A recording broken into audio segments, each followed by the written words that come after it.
యవన బిడ్డ చాలా చక్కగా తన అరచేతిలో తన బాయ్ ఫ్రెండ్ ఫోటో పేరు చెక్కించుకుంది.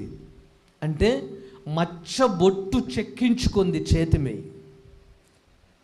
తల్లిదండ్రులు చూసి, ఏంటమ్మాయి, వాడంటే నాకు ప్రాణం, వాడిని వదిలిపెట్టి నేను ఉండలేను, వాడు నా కోసం ప్రాణం ఇచ్చాడు, నేను వాని కోసం ప్రాణం ఇచ్చాను అని అంటున్నప్పుడు ఇది పిచ్చిదైపోయింది, దీనికి దయ్యం పట్టిందని చెప్పి తల్లిదండ్రులు నిరుత్సాహపుతో, తల్లిదండ్రులు భయంకరమైన వేదనతో, తల్లిదండ్రులు భయంకరమైనటువంటి నిరుత్సాహపు స్థితిలోనికి వెళ్ళిపోయారు. అన్నం మానేశారు, నీళ్లు మానేశారు, అమ్మాయితో మాట్లాడడం మానేశారు. పిల్లరా, ఎవరికి ఇష్టం వచ్చినట్లుగా ఇల్లు అయిపోయింది. అలా గడుస్తూ ఉండగా కొద్ది రోజులకు ఏ పేరైతే అమ్మాయి అరచేతిలో పచ్చబొట్టు చిక్కించుకుందో, ఏ అబ్బాయి ఫోటో అయితే ఆ అమ్మాయి చేతిపై అరచేతిపై పచ్చబొట్టు చిక్కించుకుందో, ఆ అబ్బాయి వేరే అమ్మాయిని వివాహం చేసుకొని వెళ్ళిపోయాడు. ఆ పాప వారి అమ్మ నాన్న దగ్గరికి వచ్చి కాళ్ళు పట్టుకొని ఏడుస్తూ ఉంది. ఏంటమ్మాయి, నీకు బుద్ధి లేదా? ఎన్నిసార్లు చెప్పాలి?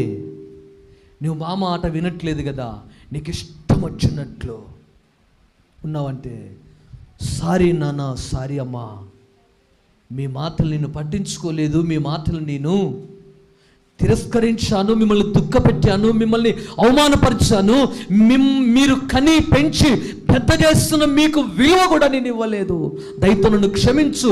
ఈరోజు నన్ను వాడు విడిచిపెట్టి వేరే అమ్మాయిని వివాహం చేసుకున్నాడు. తల్లిదండ్రులు కదా, ఎంతైనా మంచి పని జరిగింది, శబాష్ అని చెప్పి ఆ పచ్చబొట్టు అరచేతులు పోదు కదా, అది సాక్ష్యంగా మిగిలిపోయింది. అర్థమైందమ్మా? అది సాక్ష్యంగా మిగిలిపోయింది. అది ఆ అమ్మాయికి ఎవరి వివాహం వచ్చినా, సంబంధం ఎవరు వచ్చినా దాపెట్టుకొని దాన్ని చేతిలో ఏడో విధంగా ముసు కిందనో, పైట కిందనో, కొంగుల కిందనో, లేదంటే ఏళ్ళు ముడుచుకొనో అమ్మాయి మెయింటైన్ చేసేది. అర్థమవుతుందా ప్రియులారా? చివరికి అమ్మాయి ఆ పచ్చబొట్టు, ఆ అబ్బాయి పేరు, ఆ చేతిలో పొడిపించుకున్నటువంటి ఆ పేరే, ఆ ఫోటోనే మిగిలిపోయింది. నా ప్రియ దేవుని బిడ్డలారా, దేవుడు మాట్లాడుతున్నాడు, చూడుము, నా అరచేతిలో నిన్ను చిక్కి ఉన్నాను. దేవునికి స్తోత్రం, హల్లెలూయా. ప్రియ దేవుని బిడ్డలారా, నిన్ను నన్ను ప్రియులారా నీ కోసం ప్రాణం పెట్టిన దేవుని అరచేతిలో మనం ఉన్నాం. ఎక్కడున్నామమ్మా? ఆయన అరచేతిలో దేవుడు మనల్ని చిక్కి ఉన్నాడు. తల్లి అయినా మరుస్తుందేమో, నేను నిన్ను మరువను. ఎప్పుడంట? ఎప్పుడు?